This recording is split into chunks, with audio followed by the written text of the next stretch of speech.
Hey everyone, I am TheChosenOneLegend here, as always joined by my co-host. Hi, I'm Kai, also known as Fascurreyn. And welcome back to the BunchaJokahs podcast, where we talk Nintendo news and gaming tidbits from the past month. And, oh, it's nice to have the Switch too, isn't it, Kai? It's nice to have new things again. Even though I know that we're both using it to play Switch 1 games, but still, it's... it's still nice. It's cool to have, there's lots of cool stuff in it that we've already discussed, so it's a good time. It is, and of course, like we said, there's a whole discussion on our thoughts of the console that's up on the channel, so if you haven't checked that video out, please do. But as for this month, honestly, a little quiet for, for July, or June even, in, where we usually get, quote-unquote, E3 season, Summer Games Fest and that. There's not been a lot of news, especially from the Nintendo angle of things, I would say. But despite that, there's still been a few things to pick up on, a little bits, the odd piece that we can pick out, and of course, we will have different segments. Timestamps in the description below if you want to check out those different segments and what we're talking about. But why not get started with the first one? Can't have a podcast without news, baby, where we pick out those small bits we could find from the month. And, Did you watch the State of Play this month, Kai? I'm going to be honest, they all sort of blend into one, so I have no idea which one the State of Play even was. I remember now, we didn't watch it live because we were playing Dungeons and Dragons at the time. Okay, definitely not then. Was significantly more interesting, to be fair. Yeah. Massively so. But all I will mention from it, We'll rush over it. The things that I picked out were Final Fantasy Tactics getting a remake, which I know our friend Oliver's very hyped about. I feel like, given your love for sort of like triangle strategy, maybe you might this might be your kind of thing, Kai, like another tactics kind of war game, perhaps. Potentially. Not opposed and to it. Yeah, it's one I'll keep an eye on because I know it's got such a good reputation.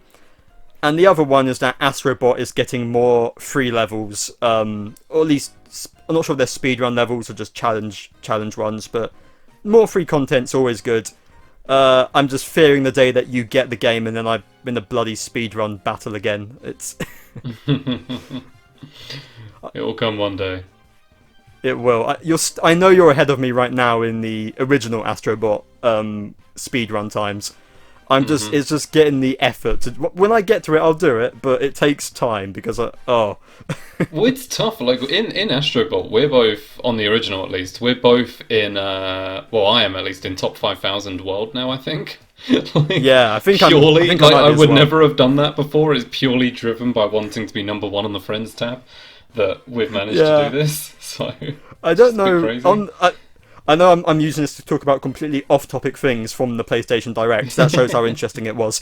But did you, on the first level, which was where I got the biggest jump in time for, it was because I figured out a speedrunning tactic where you can miss an entire jump. Did you do that as well, or? Where you almost get to do hover twice in the air or something. Yeah, and you jump off just the side of the cliffs. Yeah, that kind of one. Yeah. Yeah. Okay.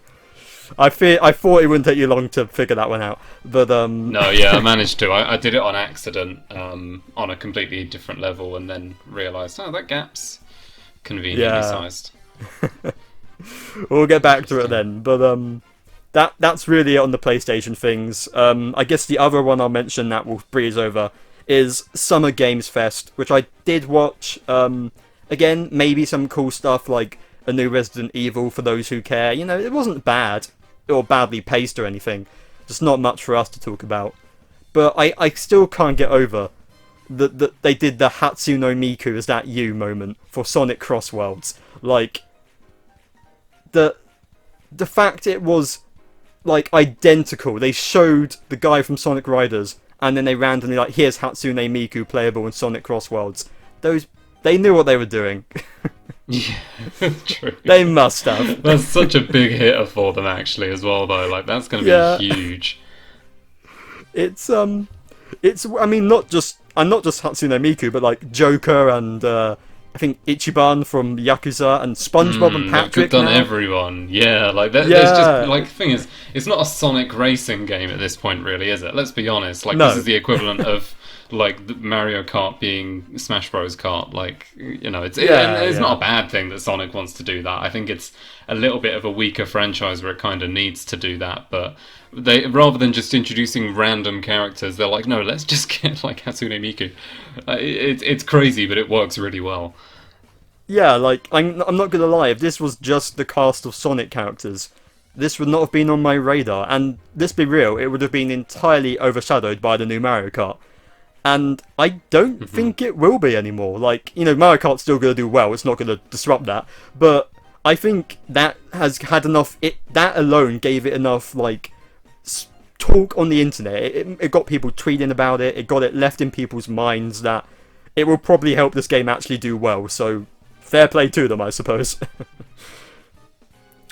Yeah, but, so, I think it's going to be interesting. Like, I've seen some of the Sonic Racing gameplay. To be honest, I don't know, everyone's saying, oh wow, look how good it looks. I've watched it, I don't think it looks good. maybe I'm crazy, but, they're showing off, like, stuff like the tricks, for example, and just the general gameplay, and I'm like, this, the gameplay kind of looks like a PS3 game? Am I crazy? I don't know, maybe I'm just uncultured, but I'm not particularly impressed.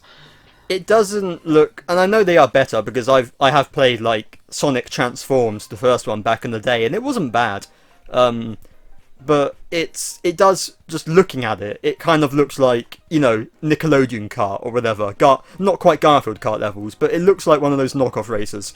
It doesn't look massively high quality, but it'll probably be fine. I don't know. I'm not going to end up getting it really. But, I am going to stick to Mario Kart. It's the kind of thing where I'm not that big a racer, and Mario Kart is all I need. That satisfies me, and I don't need anything else. Except Garfield Kart, but, that's rare exception. I suppose if Sonic Crossroads goes for 99p, maybe I'll pick it up too, but until then... No, yeah, I mean, we can't rule it out, definitely. Yeah, we'll see. I think what it reminds me of more than anything is when I see things like the jumps and the tricks being done and all of that, it's probably because the carts are really big and in certain carts. places and almost clunky looking. Yeah, like it reminds me really intensely of Mario Kart Wii's carts, where some of those are really big. Like they are chunky rectangles. And as a result, when you do tricks in Mario Kart Wii, it just looks a bit strange, and it looks the same in Sonic Racing. At the same time, I've not looked at the game in massive depth, so I could be completely wrong, and I'm sure it controls way better than it looks. So, I mean, at the same time, hey, look, Mario Kart doesn't have HATSUNE MIKU, so like, it's really... That's true. It feels like they shouldn't... As much as they are both kart games, I almost don't want to compare them that much, because one of them has, like, open world, cool tricks, 24 players, and the other one has HATSUNE MIKU. So it's like two completely separate genres to me. You can't even do, like, a HATSUNE MIKU in World, because it doesn't have Miis, You can't even replicate that in any way. On the Switch one, so yeah, that's a unique selling point, and it's the Fortnite effect, isn't it? It is that exact same thing, but it's clearly working. And look, if there's any way you want to sell me on something, putting SpongeBob in it is a way to do it. Like, I can't deny that. So I'll definitely be seeing. I'm very interested. Steve from Minecraft is coming like DLC. They've got like a season pass of characters.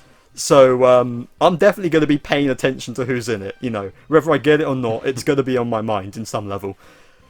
But as for things that we may actually more likely to pick up ourselves, going back to Nintendo, we thought they might have like a June Direct or something. No, they started shadow dropping stuff on Nintendo today, I guess making use of it.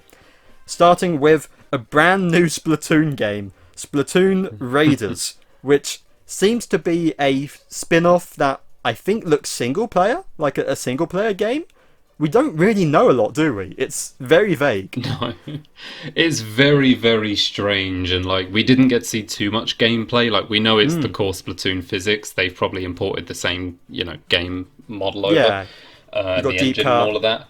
Yeah, but it seems to be... I mean, have they said explicitly it's a single-player experience, or has that just been inferred by everyone? I might have don't think they have. No. So I could be wrong on you that sort one, of wonder what kind of game it is. I wonder if it is kind of a smaller game that is a single-player thing.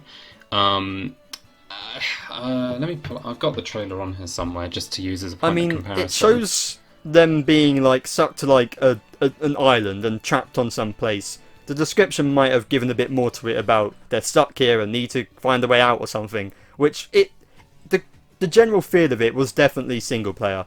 And to be honest, like that, I'm bad at multiplayer games. I can't get into online multiplayer or anything.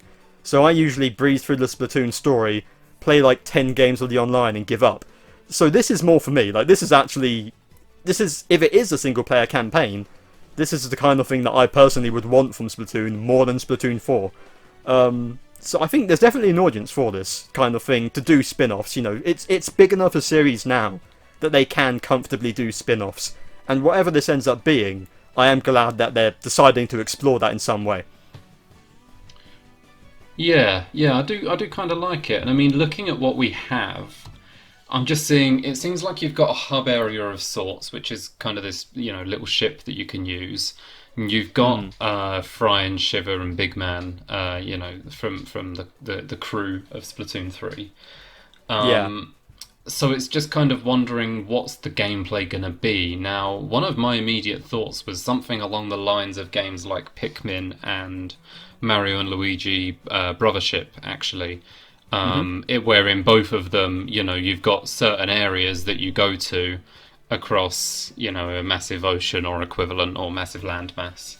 And you go to these different areas that just have different bits of story to do. And there's an end point and there's lots of collectibles you get along the way.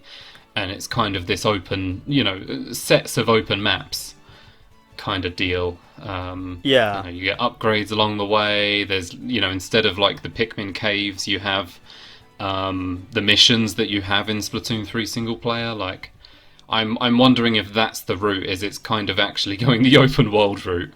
But it's really tough to tell because we just don't know. Yeah, one thing to keep in mind that is, the name, Splatoon Raiders. And one thing that kind of comes to mind, and I am just spitballing here, but like maybe it's like some sort of like tower defense kind of thing, maybe where like you're being raided by like island people or something like that on this place you've crashed. There's one issue with that. That's the plot of, that's like half the deal with Salmon Run. That's true. So I don't know how they differentiate it, but I do think it does sound like a tower defense game. To be clear, it absolutely does. Or it could be like the reverse, where you are the raider, and you have to like raid other enemy camps and kind of thing, and steal their resources, kind of like a reverse tower defense. I like that. Yeah, again, it's all I can do is spitball at this point. But given the name, I don't think it's just going to be a Splatoon single player campaign as its own thing. I don't think they're going to bother doing that. There's going to be some sort of unique gimmick that is unique to this sort of spin-off. What that is, we can only guess, but it's fascinating and it's cool. It's very cool. Yeah, to be honest, if I was still watching Splatoon YouTubers, I'm sure I'd have a much better idea of things that I'd be able to explain, but I stopped watching them when the game stopped being fun. And the other interesting thing I do see, though, I'm looking through this trailer. You don't see a single enemy in the whole trailer. No, you don't. Which, again, is like... I feel like they have to have enemies of some kind, but the fact they're not showing the Octolings makes me wonder, is it a whole new enemy type? And at that point, what does that mean? I reckon the landscapes really do just remind me of Pikmin. So maybe there's something to that, and they've tried their hand at that kind of deal. I really don't know. We have to just keep an eye on this, don't we? Which does mean we'll get to explain it more when we get more info in a month or two, hopefully. Yeah, I reckon like a July or August direct or something, like there'll be like more on this. But the other thing, and probably the reason I announced it so early, was it came with an update to Splatoon 3, just the base game. Partly like a Switch 2 update, slightly improved lighting and stuff, and better performance in the sort of hub world and whatnot. But also I didn't really keep track because I'm not much of a player, but there were a load of weapons, and they've added Urchin Underpass from Splatoon 1 to the rotation of maps. Is this going to bring you back, Kai? Or has it brought you back, I guess? It won't, but I'm glad for the people who are still playing, because like, in terms of competitiveness, this is something I looked a lot into, because I found it really interesting from a game design perspective, is what makes a good Splatoon map. And I was going to say Xenoblade 3, geez.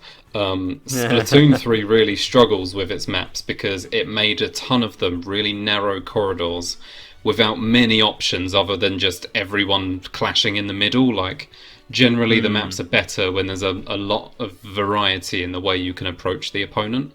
Not too much, of course, but having a good balance. Of course, yeah. Multiple areas to contest over, so there's not just one massive pit of everyone exploding. And it's often said that Urchin Underpass is like one of the best maps in the series, like top 3, just because it's a huge open area, and as long as they don't shrink it, which I don't believe they did, it's a good map. So for those who are playing, it's good for them. It's not enough to bring me back, though, I'll be honest. Yeah. Like I said, I never want to get into multiplayer. Unless, like, one of our friends started doing it on streams or something. That's my only shot of getting back into this at all, which didn't really happen. So, hey-ho, it's neat to see them getting support. And to be honest, from my perspective, it's just neat to show that outside of the initial set, that more games are getting free updates for the Switch too. That gives me hope for, like, more down the line, your Xenoblades and whatnot. So we'll see how that pans out. But until then, I think that's pretty much everything from Splatoon. But we did get one more reveal, which was the Donkey Kong Bananza Direct. We finally sort of got our big blowout on the game, which I think, from my perspective, did a really good job, because I was sort of like lukewarm on this before. Like, I have a vague interest, but I don't know if it's like grabbing me the same way. If this is the Odyssey successor or whatever, like, is it going to live up to that? It feels a bit tame in comparison, kind of thing. I don't think that anymore watching the Direct. We got a reveal of little mini Pauline as your companion. We got a better look at the world you're exploring, transformations DK can do. We got, like, some big music going on there, and, like, I don't know, I feel like they have a game now, and I'm picking this one up now. It looked pretty good, but what do you think, Kai? Yeah, so full disclosure, I did not watch the Donkey Kong trailer. The Direct. Same. That was when I was. To be fair, it wasn't just that I couldn't be bothered. I was out and very, very busy that day, and the days afterwards, so I just didn't get around to it. But I did kind of look through the highlights of it, so I have a rough idea of what's going on. Where do we want to start with it? Because I'm still on the fence, Yeah, I guess we'll start with Pauline, like having her as your sort of companion character, and that idea. And I mean, first of all, yes, it makes no sense in the timeline. No, Nintendo don't care. Like, come on. Maybe they'll do some like fun thing with that, but they're likely not going to care, and I don't think most people care either. But it's a cool concept. Like, I like this resurgence that Pauline's had since Odyssey, and this is a cool way to continue it, I think.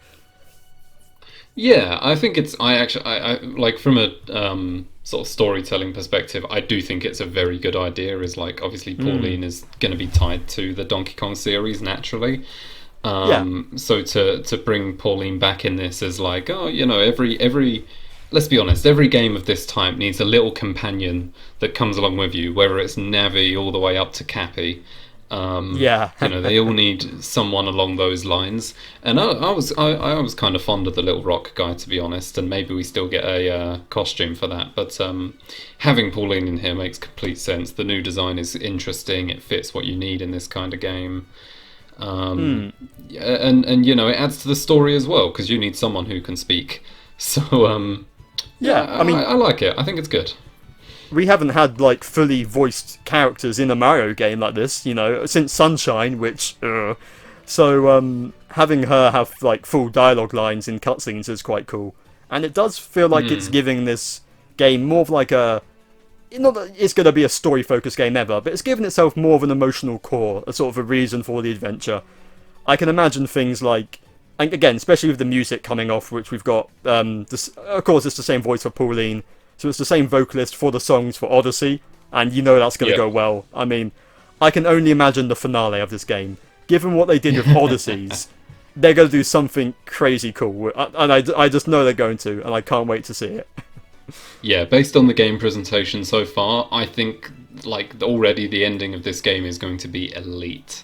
Like it's going to be so like everything is big and bright and colourful and climactic, and you can already tell. And the game looks great in general. Like the graphics are very clean. So I kind of like their theme of like it's all underground and each world is just like a layer of the earth. So it's a neat idea. We've got things, so they sort of showed off a bit more depth of like the gameplay. Obviously, you can sort of tear apart the ground and find things. It's very much a Odyssey-style collectathon, where you've got your maps of like, here's all the bananas you can get in an area. They've all got like a fun name to them, and it's just that you experiment and do something fun, you're going to get rewarded for it. It's got like skill trees as well, so you can use the upgrades you find throughout exploring to sort of increase the power of Donkey Kong's moves, get costumes that unlike Odyssey actually have effects as well for both DK and Pauline. Again, really incentivizing that go find some shit kind of gameplay, which I appreciate. Yeah, it is. I mean, it fits perfectly for this. Like the ability to just break through the entire game's terrain is very good. It really sort of adds to the gameplay. I mean, at this point, it's pretty clear. Like this is Mario Odyssey 2.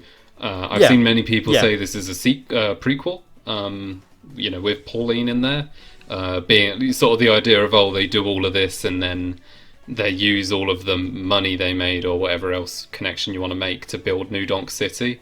And it's like, Pauline makes it and names it after DK. Kind of implies that DK dies at the end of the story, though I don't think that's going to happen. Can you imagine? Just based on the theming there, if you add it up, it's like, okay, so Pauline's a kid in this game, is an adult in Odyssey, she names a city after Donkey Kong. No, I'm going too far. But are you going to get like I do like it. The end of Crisis Core. Are you going to get like a moment like that playing as DK? Imagine. Oh my god. Excellent. Yeah. Okay. I kind of want that now. We might. I don't think we will, but it would be fun. Yeah. So the whole game just does look to be that Odyssey 2 in terms of like lots of exploration, lots of secrets, absolute collectathon. And it works. Like Odyssey was very good. It's one of my favorite games. So I'm interested to see like exactly how this pans out when it's Donkey Kong with all the terrain shenanigans and whatever else they introduce. It definitely does look like a different vibe, despite very clearly being the same model. Yeah, it's taking the Odyssey formula but doing something very new with it. It'll be interesting to like get a handle on how DK controls comparatively. Like, obviously he's a lot heftier, the combat's going to be different.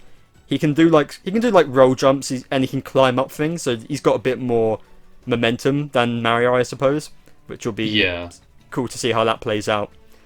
And we see like little challenge sections as well that like whether it's like defeat enemies in this way or some classic 2D style Donkey Kong sections with like classic Donkey Kong music.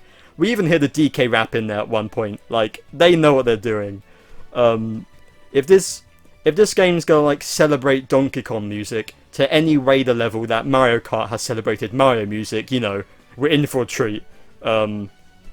It sounds pretty good so far, but it just kind of, I think really what this Direct did for me is beyond all like the little granular things of, hey, we added this is how skill trees work, this is how he moves kind of thing.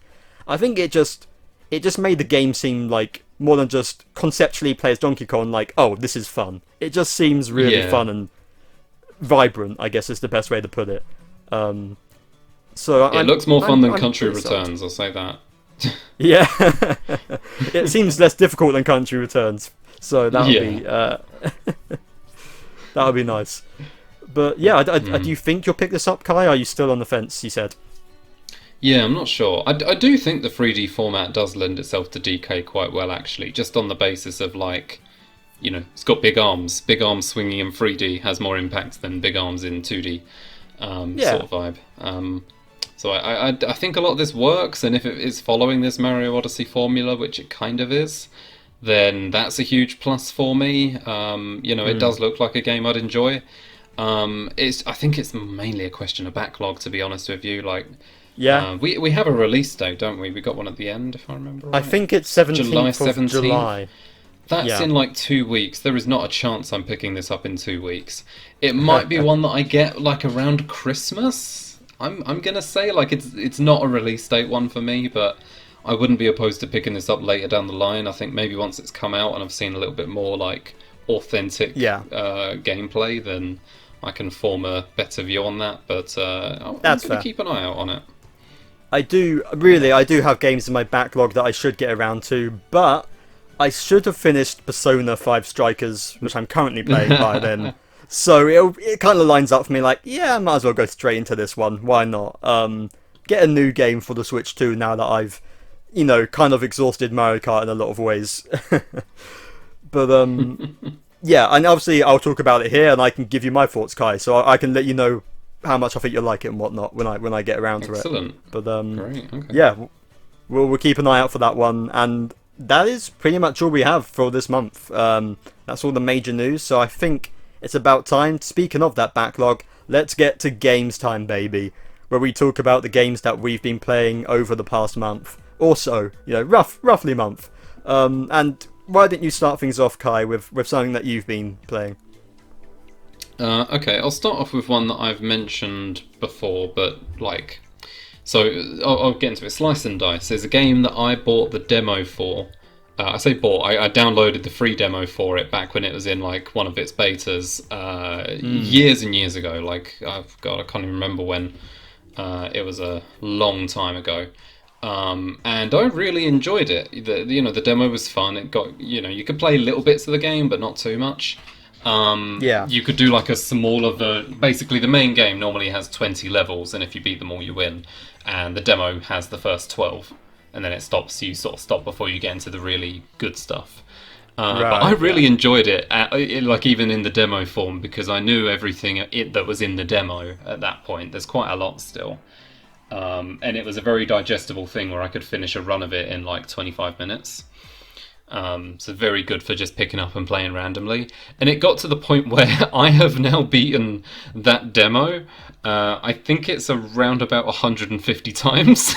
Holy shit. Because it's a roguelike, to be clear. So it is one of those games where you're meant to go in and beat it a lot, and it's randomized. It's not like I'm playing, I don't know, the Dragon Quest demo, where it is literally the same thing over and over again. So I'll give myself that, but yeah, I've beaten it about 150 times because I beat normal 100 times, and then I went on to hard mode. And then the other day I was like, oh well, Steam sale's on, so this is on offer. Nausea's on offer, which I picked up. I was like, nice. why do I not pick them up? Like, the two games combined is like 20 quid. I was like, I can do that. I have a full-time job. Of course I can pay 20 quid for two games. Like, why am I still playing this demo? From like 5 years ago. So I just downloaded the game, started from scratch to unlock things, but it works better that way. And I did not realise how much content the main game of Slice and Dice has. Like, I was only scratching the surface. Not only is it, okay, you get the other 8 levels, there are like 30 different side modes you can play with different modifiers. Different things where, for example, one run of it I played was a run where, rather than just having your 5 characters with their, unique dice with all their attacks on, you have 4 cats and a mage. And, the cats don't really do anything, but they're just there. Can't complain about cats. Yeah, honestly, I should probably step back and explain what the game is, because I realise I haven't done that. So Slice and Dice is a roguelike battler game, like turn-based, where you have 5 fighters and they all have a dice each, and the dice might have certain sides on it that are like deal 3 damage or heal 2 to an ally or whatever. And you're fighting enemies who also have dice that have similar things on them, where they telegraph their attacks by rolling first, and then you roll yours and you act, and you get re-rolls. So it's kind of like a Yahtzee almost spin-off in a sense. Kai, don't in terms of, mention re-rolls to me after my last Dungeons and Dragons session. I have trauma still. Very true. You would have a miserable time playing this game. I'm sure. But yeah, no, it's very much like Yahtzee-esque in terms of you have 5 dice and you can re-roll them a certain amount of times. That's cool. And then it's a very, very layered strategy where you then get items that change things on your sides and enemies with certain requirements. And then, like I say, these side modes are crazy where some of them are like you get double the amount of characters, or you start at with huge different buffs or nerfs to you. It's really a huge game that looks like it has hundreds of hours of content if you want to see every little thing. And ultimately, the same, the core is always the same of you're doing these turn-based fights, do enough of them and you win. But it's just a very easy one to pick up and play for me. It's a good time. It's a little bit of luck, but it's more about how you manage your luck. A lot of the time, it's what chance are you willing to take? How does it all calculate out when you really do the maths on it? And like I say, there's just so much content in the full game that I think it was only like £7, and you're getting so much value out of it for that, as you do with a lot of these kind of indie games. So one that I'd absolutely recommend to anyone who likes playing roguelikes. I started watching Balatro content and I was getting worried about my future. And then I think by buying this, it's kind of sated my roguelike desires. So I don't end up getting sucked into that addiction. You are only putting off the inevitable. I feel like I might be, but for now, I think probably for this year, I'm safe. I've got to find something else for next year. Fair enough. That sounds pretty good, though. I might do it on stream at some time. We'll see. That'd be interesting, yeah, because I get the gist of it from hearing you talk about it, but it's probably one of those you need to see it in action to really get a handle on it. Yeah, and I'll say, I played it on stream years and years ago. The dev of the game came into the stream and watched as I lost a really easy run because I had a couple of bad rolls, and it was really embarrassing. So I'm never going to live that down. That does haunt me a bit. So. Perfect. That's a keeper. Yeah. I guess. What you been playing then? Well, for me, speaking of rabbit holes, for me it's the visual novel rabbit hole I've been going down. Thank you, Kai. That's partly your fault. And on my stream, I recently played the first Zero Escape, 999, nine doors, 9 somethings, 9 things, lots of nines. True, so true. And if you want, the VOD of the finale is probably still up on my channel, but otherwise, I beat the game. When I say I beat the game, that is all the endings, because there are many. And I wasn't sure what to expect going into this, but I did have a really good time with it. I think first of all, just the gameplay. Escape rooms, they're fun. I like it. I've never done one in real life, actually, but really, I used to change that at some point. Yeah, we should. I definitely would like to at some. I'm not sure if maybe me playing this makes you fear me playing an escape room, given some moments where I just randomly guessed things. But I had fun with it overall. I used to, as a kid, we're talking old Flash games on Mini Clip and whatnot. I used to play little escape room games, and it kind of gave me a bit of nostalgia for those in a way. Of course, there's also the Danganronpa 2 moment, which is a reference to this, which Zero Escape, which is cool. But it's very satisfying to play through. It's never it never feels too complex or obnoxious. There are moments where I just kind of felt like I can't be arsed, and that is partly, the curse of doing it on stream as well, is it's not always the best place to take your time and think things when you want to keep things going and whatnot. But it was entertaining. Some moments may have been luck rather than skill, but I'll take those as well. And really, let's be real, you're playing this for the story mostly. I think even compared to other visual novels I've played, like Danganronpa and Ace Attorney, this is much more story compared to gameplay, I think, in Zero Escape, at least in my experience. There's so much dialogue here. And a lot of it's voiced too, which is nice. I know there are benefits for playing the DS game ones that don't really come into full clarity until you're at the end game, so you can't even really explain to people the benefits of the DS game without kind of spoiling things, which is a funny way of doing it. But in spite of that, playing it on Steam was perfectly serviceable. You know, it ran well. Again, the full voice cast were great. Some familiars in there like Sean Chiplock. We kind of know him a little bit. Check our channel for some content. Yeah. But in hindsight, I mean, if I knew that back then, because we could have asked about it, that would have been great. Yeah, literally, I was like, yeah, we're talking Zelda and ReZero. I don't know anything else you're in. I would have been talking about Danganronpa and Zero Escape if we were doing that now. But oh well. But no, it's very fun watching these characters, their stories come together, and gradually sort of seeing how things differ in the routes, seeing how things change in the routes. And it's one of those where, because it has different endings you can get, everyone's gameplay experience is going to be completely different. And that's something you can speak more to than me, having watched other people do it. I've yet to get into that yet. But it was fascinating, like, seeing, like, your opinion on the character completely changing for the better one route, then for the worst, and actually going back to, actually no, I think they're quite cool, or maybe no, they're not, all zigzagging all over the place as you learn more about them, as the bits come together. And then when you get to the end, and it's, I don't think it's the most crazy mind-blowing finale, but it was very satisfying. And I think really the most satisfying part of the game was just gradually piecing bits out on your own, really. And what was that like for you, Kai? You can speak more on that. Yeah, I mean, it's a very interesting game in, like, of course, the way it's structured. The escape room gameplay is nice, and then, there is that part, but I feel like when you really get into it, it's the story that you get really invested in.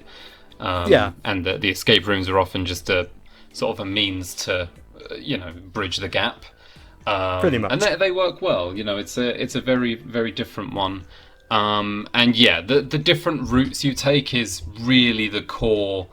It's really interesting to me. That is the core of the series, really, is different routes. And in this game, you don't even really realize that until like halfway through, maybe, because the first route is always going to be your longest.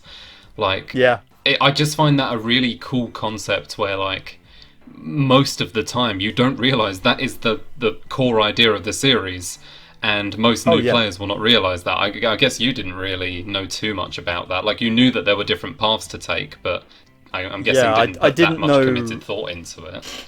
Yeah, I didn't know how vital they were to it. Like for all I knew, I wasn't sure if it was like, as you're playing Nier Automata, where you got loads of like little gag endings and that kind of thing. Or I didn't know if it was just like you just need to get one and you're done, or there's one optimal ending and the other ones are flavor text. But no, everything is vital, and that was a really cool part of it. That every single route gives you new information, and not only some bits, if you happen to do it in a certain order, you'll start to figure things out quicker. You may figure one part of it out quicker, but then there's another element that you'll be completely clueless on and learn for the first time. That would have been obvious had you played a different route first. It really, the way it pieces, I think no matter what way you do it, you're going to have a fun experience piecing bits together. Like, there's no optimal route to play it in terms of getting the most fun experience, I don't think. Like, either way has its values. No, exactly, and like that is really the charm of it, is sort of piecing together the story in different orders, and as a result you arrive at these different conclusions. And like you said with the characters, there's definitely a couple that come to mind where it's like, depending on the light you see them in first, you definitely get a different view on them. And sometimes it'll be like, oh, why did this person do that, and you learn it in another route. Or conversely, it's, oh, I understand about this character, oh, they did this thing as a result, that's odd. There's a lot of different ways, and then obviously the story is such a big extension of that as well, of like, understanding how it pieces together, because in different routes you gain different bits of information, and then the extra spin they put on nearer the end of the game regarding the different routes, again, being a core part of the series, is very cool. It's very tricky to write, which is what I'm impressed about. It's not easy. It's on. I mean, this is like an anti-spoiler. It's not time travel, but like it's on that level of difficulty to write. Exactly. And with how convoluted everything else was, I think that they did a good job with it. And I'm very interested to see how you do with the other two games, because, again, they very much lead on with this idea of having lots and lots of new mysteries you have to solve, lots of characters that you don't know a whole lot about until you explore them further, and especially going down these different routes with your decisions. And seeing where that ends up. It almost makes me wonder that if this was a game with like AAA devs and a huge graphics team working on it, this could have been on the same level as Detroit Become Human, because that also does the multiple route thing. Yeah. So you almost wonder. I do feel like, given from what it feels like and what you've said, it feels like I've only just like broke the surface of what this series is going to be. So you don't know the half of it. I said like I was feeling like I wasn't going to do the next ones on stream, just because there are negatives. Of course, part of the game is piecing bits together and all that, and when you you play it 3 hours once a week, you forget things. It's the visual novel streaming curse, right?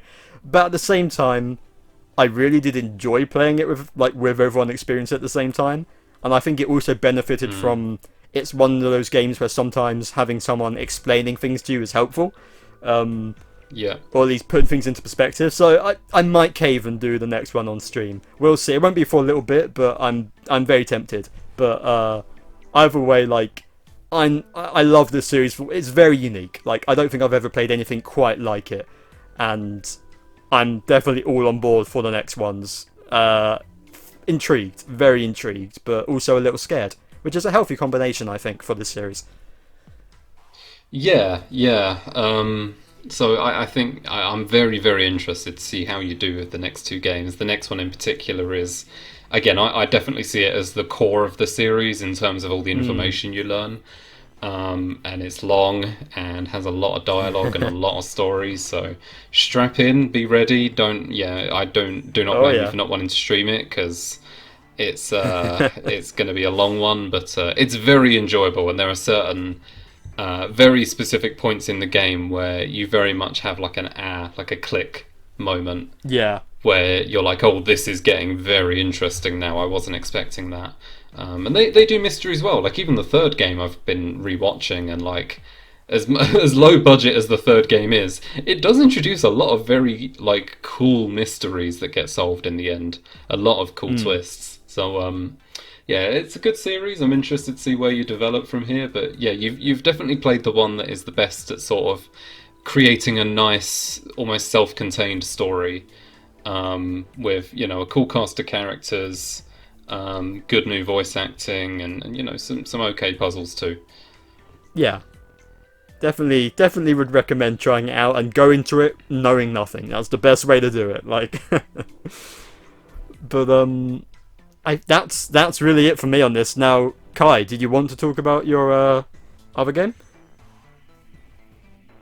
Yeah, I can do that. So, Xenoblade X. I'll just state my progress with it, because that's been the main thing I've been playing this month. I've recently beaten chapter 11 at the weekend, and I'm about halfway through doing all the side quests for this chapter. In my natural form, I have been doing every bit of side content I can possibly do before moving on to the next chapter. So, I'm caught up. My mirror exploration, completion rate is about 80% right now, because the bloody man on ship brings it down every time. But I've done basically every side quest before this chapter. I've done half of the ones in this chapter, so I'm almost done there. The only thing in terms of completion rate that I'm missing is I've been slacking on unique monster tyrants. Still not used to that.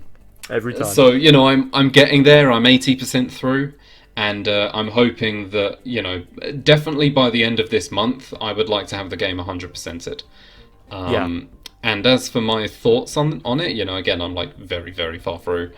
It's an interesting game. As expected, the side quests are definitely the highlight. A lot of them are so weird and wonderful. One of the highlights I played very recently, in fact, was you're following this warrior around Noctilum, I believe, and he fights you multiple times and has these great speeches, and on one of them near the end, like he just where he like bites his tongue, and there's just like a bit where he just can't talk because he's bit his tongue for 30 seconds, and like that's so weird, and it reminded me of when they did it in Voice of Cards, but it's like I don't know, it's so random, and like a lot of them are so weird and wacky, and the fact that a lot of them can lead to character deaths is insane. The side quests are really a highlight. Like the one that the ones that like the water plant are like insane, like the genre shifts, like, tonal shifts. It's so out there for like these are just like the basic quests, and it's fascinating. Yeah, so they are really, really wild. And then the affinity quests are fine. I think we've both kind of said before that they're not as interesting, but personally, I like them from the perspective that they're very human a lot of the time. Like, it's very much them discussing, sort of the process of moving from Earth. Which, personally, I find that to be probably the most interesting part of the whole game in terms of its story. Is like the moving from Earth stuff, especially after what we know in Future Redeemed. Okay, can we say that? I'm sure it's been enough time. That's not a spoiler. I'm very, very curious to see what the epilogue holds. But as of right now, it's like the main story's boring. That's the thing. I mean, it's picked up in chapter 11. To be fair, I mean, I knew it was coming. I know what the plot of the game is. But like, man, chapters 1 through 10. You do nothing in the main story. There is no story. You go to places that you've probably already visited. Like meeting characters who most of the time are not interesting. Most of the plot is just the ganglions are the bad guys and no one likes them. Even some of the side quests are just that, and they're really boring. Like, I get it, the ganglion are evil, tyrannical alien people. Like, there's no nuance to it, there's no anything, and that's all they do in every chapter of the main game. And the main stories, each one's like 5 minutes long. It's just, God, the main story is even weaker than I thought. Which has been disappointing, so it's a good thing that the side quests do pick it up, but I'll say even then, there is such an abundance of side quests that I think this is more a result of me binging than the game's fault, but it's felt like a big slog now, is getting through all these side quests. I'm so committed to my own principle of doing every bit of content before I move on, because a lot of the side quests I'm like half awake in this heat, just clicking through them, trying to pay attention, but at the same time there's a lot of dialogue, a lot of quests, a lot of things to do, and it's not easy to keep up with every single one. So it's kind of turned into a whatever thing, but like I say, I think that's more my fault because I really want to get the game done than the actual game's fault, where I'm sure if I gave it a bit of time and paid attention, I'd enjoy it a bit more. I'm going to say it's the game's fault, to be honest with you, but we'll get there. We'll get there. I'm sure. Yeah, so, the side content is all there. The exploration's fun, but at the same time, God, the balancing in the game is all over the place, like in terms of enemy levels. It's a messy game, that's for sure. They couldn't remaster that. Yeah, it's a weird one. And again, we are going to, once you've beaten the game, we are going to do a full discussion on this, where we'll dive into things a little more. We'll do it spoilers, so we can talk about specifics and stuff. But generally, that is it. It's just kind of a messy game. And although they made a lot of improvements from Xenoblade X on the Wii U, like massive improvements in terms of quality of life, I actually had a worse experience than I did back on the Wii U. Maybe I've just played better games since then than that, or maybe it's because I had more expectations.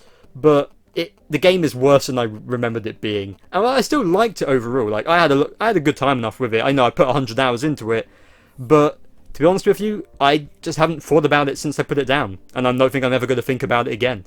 It's one of those where it just didn't really leave an impression on me. And as a bit of a foreshadowing, we often do, I always list down my games of the year, and I sort of rank them for myself.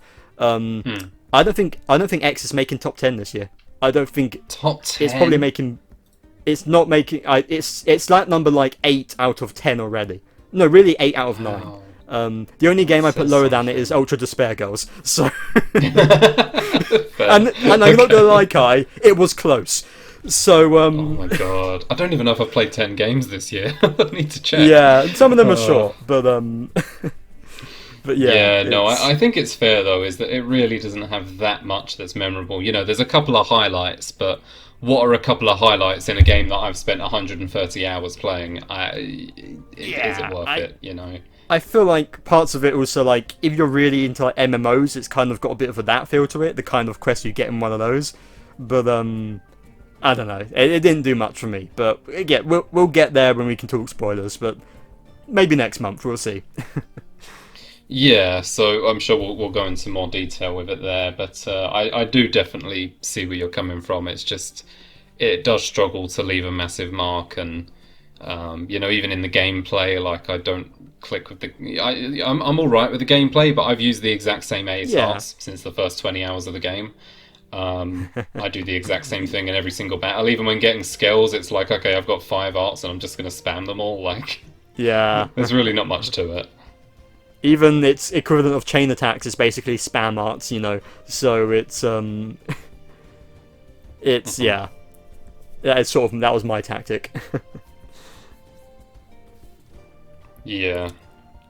So it's like I say, we'll talk more about it. We'll have a dedicated thing for it once I've beaten the game completely, and we'll talk about it more then.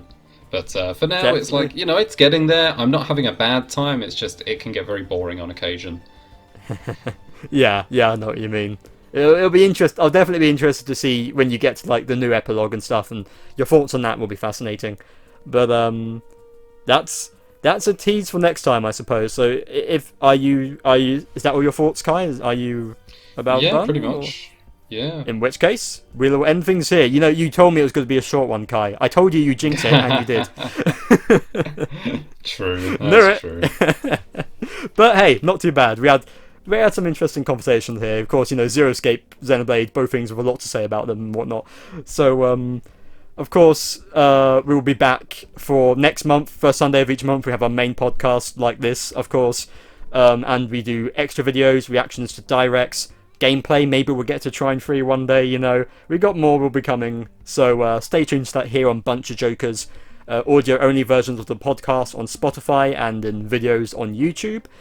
And where else can people find you at, Kai? Twitch.tv/Fascurreyn, still playing through Nier, and it looks like I've got a long way to go. I just finished the second run through. Oh yes, absolutely. We'll get to that game. We'll get to that. there's going to be a controversy, shall we say, but interesting conversation at the very least. So definitely go check those streams out if you're in for some fun. And I'm not currently streaming, but go to twitch.tv/TheChosenOneLegend. You might catch some of my old Zero Escape VODs, and I might be back for the odd fun thing every now and then until the next big game. But also, of course, thanks to our friend Samm, our thumbnail designer, does all our graphic works, and poor Kai's going to be having to see him in person soon, so good luck, Kai. I hope you survive this. But until then, good luck, Kai. We will see you guys in the next video. Goodbye. Goodbye.